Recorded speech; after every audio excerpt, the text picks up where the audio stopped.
ये कहानी शुरू होती है एक पादरी जूड से, जो गुस्से में एक इंसान को पंच मार देता है, जिसे चर्च के बाकी पादरी नाराज थे। तब हमें जूड की पिछली जिंदगी के बारे में पता चलता है। पहले वो एक बॉक्सर हुआ करता था और एक फाइट के दौरान उसने सामने वाले फाइटर को गुस्से में मार डाला, जो बात उसे अंदर से परेशान करने लगा था। इसीलिए वो अपने पापों का प्रायश्चित करने के लिए पादरी बना, और आज जो कुछ भी हुआ वो उसके गुस्से में हुआ। आगे वो ऐसा न करने का वो बाकी पादरियों को वादा करता है। उसकी सारी बातें सुनने के बाद उसे एक मौका दिया जाता है। उसे वहाँ से बहुत दूर एक छोटे से चर्च में भेज दिया जाता है, जो चिमनी रॉक में है। उस चर्च का पादरी था जेफर, जिसके बारे में एक अफवाह फैली थी कि उसकी दिमागी हालत ठीक नहीं है। वो एक खूंखार शेर की तरह है। पादरी जूड को ये एहसास तक नहीं था कि यहाँ उसके साथ क्या होने वाला है। आखिरकार वो उस छोटे से चर्च में दाखिल होता है, जहाँ हैरानी की बात ये थी कि उस चर्च का क्रॉस गायब था, जिसे जूड देख ही रहा था कि पीछे से जेफर आता है और जूड से कहता है कि तुम मेरा चर्च मुझसे छीनने आए हो। जिससे जूड मुस्कुराते हुए कहता है कि नहीं, मैं तो ईश्वर की सेवा में आया हूँ। दोनों बात कर ही रहे थे कि तभी एक बूढ़ी औरत मार्था अचानक जूड के पीछे से बाहर आती है, जिससे जूड डर जाता है। दरअसल मार्था इस चर्च की केयरटेकर है। आगे जेफर जूड को कन्फेशन लेना सिखाता है। इस दौरान जूड को पता चलता है कि सच में जेफर का दिमाग हिला हुआ है। उस चर्च में मार्था और जेफर के अलावा एक और आदमी था, वहाँ का माली सैम, जिसे मार्था पसंद करती थी। साथ में चर्च में एक बड़ा समाधि भी था, जिसमें जेफर के नाना जी दफन थे।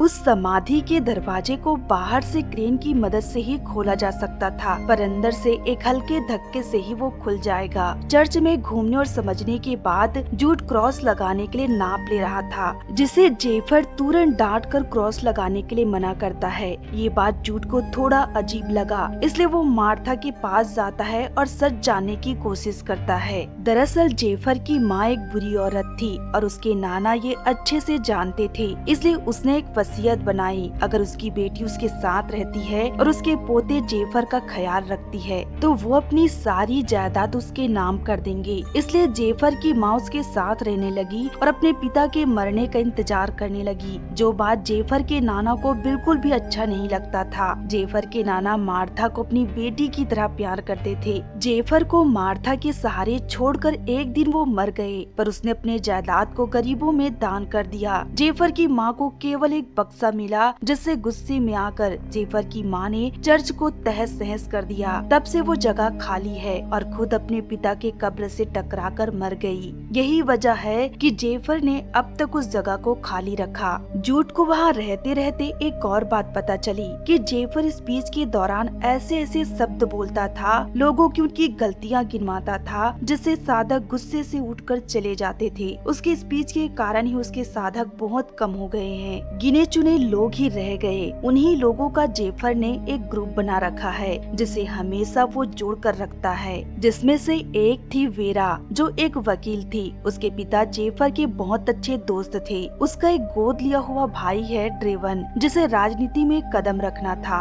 और एक था डॉक्टर नेट, जो अपनी पत्नी को बहुत प्यार करता था, पर एक दिन उसकी पत्नी उसे छोड़कर किसी और के साथ रहने चली गई। उसी को वापस पाने के लिए वो जेफर के ग्रुप से जुड़ा। और एक था साइंस फिक्शन राइटर लिरोस। जब से उसने जेफर का ग्रुप ज्वाइन किया है, उसकी किताबें बिकनी बंद हो गई है। और एक थी सिमोन, एक मशहूर म्यूजिशियन, जिसके पैर बहुत ही कमजोर थे। वो ठीक से चल भी नहीं पाती थी। वो अपने पैर को ठीक करने के लिए जेफर के ग्रुप में जुड़ी हुई थी। बहुत सारा डोनेशन दे चुकी थी। इन सब के हालात को देखते हुए और जेफर के गुस्से भरे स्पीच को सुनते हुए जूड इन सब के साथ एक मीटिंग रखता है, जिसमें मार्था भी थी। वो सबको समझाता कि जेफर की स्पीच लोगों को शांत नहीं बल्कि उन्हें और भटका रहे हैं। कि इससे पहले मार्था जूड से पूछती है कि क्या इस मीटिंग के बारे में जेफर को पता है। और जब इन्हें जूड से पता चलता है कि इस मीटिंग के बारे में जेफर को कुछ नहीं पता, तो वो उस मीटिंग से उठकर चले जाते हैं। जिसे देख जूड को बहुत गुस्सा आता है। वो मार्था से कहता है कि क्या आप कभी जेफर से कन्फेस कर सकती हैं? अगर आपको लगता है कि वो एक अच्छा पादरी है तो अपना सबसे बड़ा राज उसके साथ कन्फेस करिए। मार्था को ये अंदाजा नहीं था कि जेफर किस हद तक जा सकता है और उसे एक बहुत बड़ा राज बता देती है जिसे वो सालों से छुपाती आ रही थी। और वो क्या था, इसे हम आगे जानेंगे। जूड जेफर से भी बात करता है कि आपकी स्पीच से आपके ग्रुप वाले साधक शांत नहीं बल्कि और घातक होते जा रहे हैं। आपको नहीं लगता कि आप उन्हें भटका रहे हैं? हम पादरी हैं, क्या हमें ऐसा होना चाहिए? आप जो उनके साथ कर रहे हैं बहुत गलत कर रहे हैं। जिसे सुनते ही जेफर जोरदार जूड को एक मुक्का मारता है और कहता है कि तुम मेरे काम के बीच मत आओ। जिसे सुनते ही जूड जेफर को एक चेतावनी देता है कि मैं आपकी वजह से इस चर्च को बर्बाद नहीं होने दूंगा, आपको खत्म कर दूंगा। इन दोनों की बातों को ड्रेवन कैमरे में रिकॉर्ड कर रहा था। ये सब होने के बाद उसी शाम को जेफर अपने ग्रुप के साधकों के साथ एक मीटिंग करता है जिनके बीच जूड जाने की कोशिश करता है, पर जेफर उसे गुस्से से भगा देता है। आज जूड को ये एहसास हुआ कि जेफर की बातें उनके साधकों के अंदर किस तरह बैठ गया है। उसे ऐसा लगने लगा था कि वो चर्च को चाह कर भी जेफर से नहीं बचा सकता और इसी गुस्से को लेकर वो पास के एक बार पर आता है। और जब वो वापस आ रहा था तब वो वहाँ से एक भेड़िए के सर का मूर्ति ले आता है और जेफर के कमरे की तरफ फेंकता है। अगले दिन गुड फ्राइडे की सुबह जेफर अपने साधकों के बीच स्पीच दे रहा था। केवल उनके ग्रुप के साधक ही बैठे हुए थे। अजीब तनाव भरा माहौल था। जेफर स्पीच देते देते थक चुका था। वो थोड़ी देर आराम करने के लिए सामने वाले कमरे पर जाता है जहाँ खिड़की नहीं थी, केवल एक ही दरवाजा था। जूड क्रॉस को बीच में रख साधकों को स्पीच दे रहा था। तभी अचानक जेफर गिर जाता है जिसे सभी हैरान हो जाते हैं। जूड देखता है कि उसके शरीर से खून बह रहा है। जिसे देखते ही डॉक्टर नेट जूड को कुछ भी छूने से मना करता है। दरअसल जिस मूर्ति को कल रात जूड ने जेफर के कमरे की तरफ फेंका था वो उसके पीठ पर लगी हुई थी और उसमें एक हथियार भी था जिससे जेफर मर चुका था। और ये बात किसी को समझ में नहीं आई कि जेफर कमरे में अकेला था तो उसे मारा किसने। 5 मिनट बाद वहाँ पुलिस भी पहुँच जाती है। वही मार्था चीख चीख के रो रही थी। पुलिस जूड से पूछताछ करती है, तब उसे पता चलता है कि वो मूर्ति जूड ने ही जेफर के कमरे की तरफ फेंका था।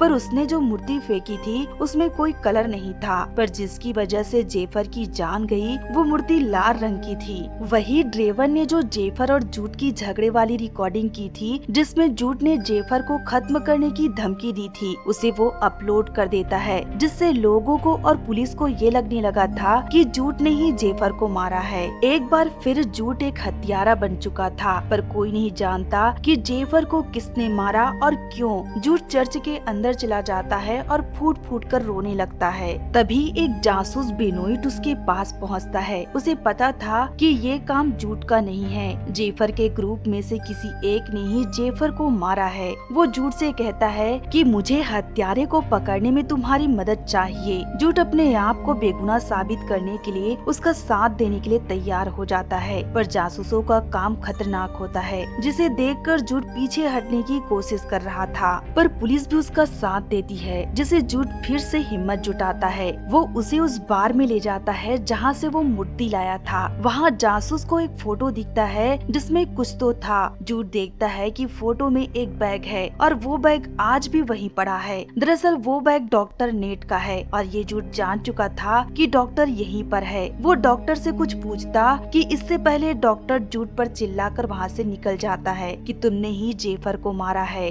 इसके बाद जूड से हर कोई मुंह मोड़ने लगा था। जब तीनों चर्च के अंदर ये समझने की कोशिश कर रहे थे कि जेफर को आखिर एक बंद कमरे में कोई कैसे खत्म कर सकता है, तो मार्था वहाँ आकर जोर जोर से रोने लगी, कहने लगी इस पवित्र जगह से निकल जाओ। वो जूड को भी बुरा भला कहने लगी थी। जूड और जासूस के लिए ये केस और उलझते जा रहा था। जासूस जूड से कहता है कि तुम उस दिन का एक एक चीज मुझे लिख कर दो कि उस दिन क्या हुआ था। तब जासूस को ये पता चलता है कि जेफर नशा करता था। उस दिन दिन जब वो स्पीच के बाद कमरे में आराम करने गया तब वो नशा कर रहा था, जिसके मरने के बाद उस बोतल को जूड ने ही छुपा दिया ताकि चर्च बदनाम ना हो, और यही उसकी सबसे बड़ी गलती थी। जासूस उसे पूछता है कि तुमने उस बोतल को कहाँ छुपाया। जूड उसे अपने कमरे में ढूंढता है पर वो बोतल उसे कहीं नहीं मिला। कातिल उसे वहाँ से ले गया था। आखिरकार अगले दिन जेफर को भी उसके नाना के साथ उसी कब्र में दफना दिया जाता है।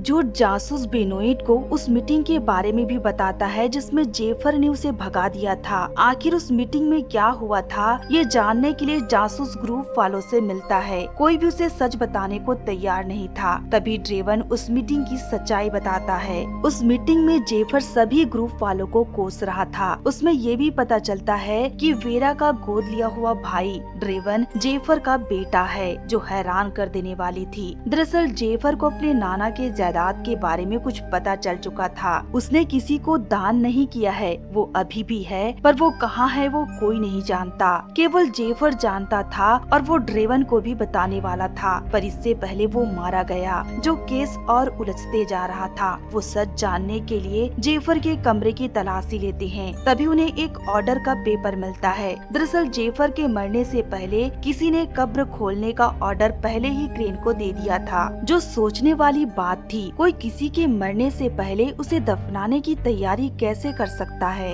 वो तुरंत कंस्ट्रक्शन में कॉल करता है और ये जानने की कोशिश करता है कि ऑर्डर देने वाला कौन था, कि जेफर ने खुद क्रेन ऑर्डर किया था, वो खुद के लिए कब्र क्यों खोदना चाहेगा। ये केस और उलझते जा रहा था। जूड बहुत परेशान हो चुका था और ये सोचते सोचते वो कमरे की तरफ आता है। इधर जासूस के पास पुलिस ऑफिसर आती है। उसे कातिल के बारे में पता चल चुका था। उसका पूरा शक जूड पर जा रहा था, क्योंकि जेफर के गिरने के बाद उस कमरे में सबसे पहले जूड गया था। बाकियों के आने तक उसने अपना काम कर लिया होगा। वहीं इधर जूड जब अपने कमरे में जा रहा था तब वो देखता है कि सैम, जो वहाँ का माली था, कब्र की तरफ देख रहा है और अचानक कब्र का दरवाजा गिरकर टूट जाता है और जेफर वहाँ से जिंदा बाहर आता है और सैम का गला पकड़ के उसे झाड़ी में ले जाता है। ये देख जूड हैरान था। वो गिरते पड़ते झाड़ी तक पहुँचता है। तभी उसके मुँह पर एक मुक्का पड़ता है और वो बेहोश हो जाता है। जब वो होश में आया तब सैम मर चुका था। उसकी बॉडी बगल में ही पड़ी थी। ठीक से पुलिस और जासूस उसी तरफ आ रहे थे।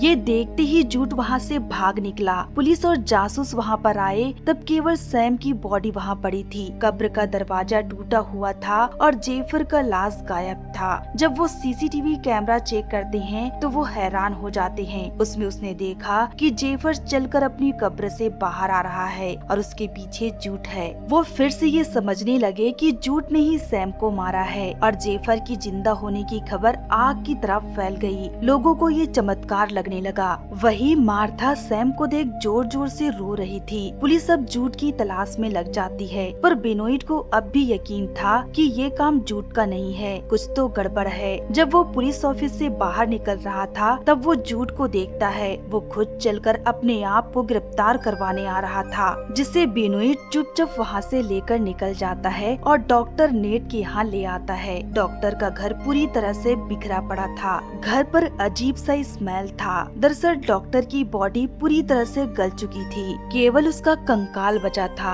जेफर की बॉडी भी वही थी, वो भी मर चुका था, जो और समझ से परे होते जा रहा था। जूड को तो कुछ समझ में ही नहीं आ रहा था कि आखिर क्या हो रहा है। वो चर्च चलाता है और पुलिस के सामने सरेंडर कर देता है और वो कुछ बोल पाता कि इससे पहले बेनोइट वहाँ पहुँच जाता है। उसे असली कातिल का पता चल चुका था और वो चाहता था कि वो खुद सबके सामने आए। आखिरकार मार्था आगे आती है और जूड से अपना कन्फेशन लेने को कहती है। दरअसल कहानी के शुरुआत में मार्था ने जूड को जो जेफर के नाना और उसकी माँ की कहानी सुनाई थी वो पूरा सच नहीं था। जेफर के नाना के पास एक कीमती हीरा था जिसे वो जेफर की माँ से बचाने के लिए निकल गए थे, जिसे केवल मार्था जानती थी। उसी को ढूंढने के लिए उसकी माँ ने पूरा चर्च बिखेर डाला था, पर वो उसे नहीं ढूंढ पाई। असली कहानी तब शुरू हुई जब जूड ने मार्था को चैलेंज किया कि क्या तुम जेफर से कन्फेस कर सकती हो। मार्था ने जेफर पर विश्वास किया और सालों छुपाए राज को बता दिया कि खजाना तुम्हारे नाना के पेट में है, जिसे उसने बचाने का वादा किया था। जेफर तो शुरू से एक बुरा इंसान इंसान था, उसके मन में लालच जग गई। जेफर ने जो मरने से पहले क्रेन ऑर्डर किया था वो इसलिए किया था ताकि वो कब्र का दरवाजा खुलवाकर अपने नाना के पेट से वो हीरा ले ले, पर वो क्रेन उसके मरने के बाद पहुंची और जब मार्था को ये लगने लगा कि उसने गलत इंसान को सच्चाई बता दी तो वो किसी भी हाल में हीरे को बचाने के लिए डॉक्टर नेट के साथ मिलकर जेफर को मारने का प्लान बनाती है। अक्सर जेफर स्पीच के दौरान लाल रंग का कोट पहनता था जिसके पीछे उसने लाल लोमड़ी के सिर वाला मूर्ति लगा दी ताकि वो कोट के साथ मैच कर जाए, और वो मूर्ति भी उसने उसी बार से लाया था जहाँ से जूट ने भी मूर्ति उठाई थी। जासूस बेनोइट जब जूट के साथ उस बार पर गए थे तब तस्वीर में उसने उसी को गौर किया था। तस्वीर में जो दो मूर्ति थी दोनों गायब थी, पर जूट ने डॉक्टर के बैग को गौर किया।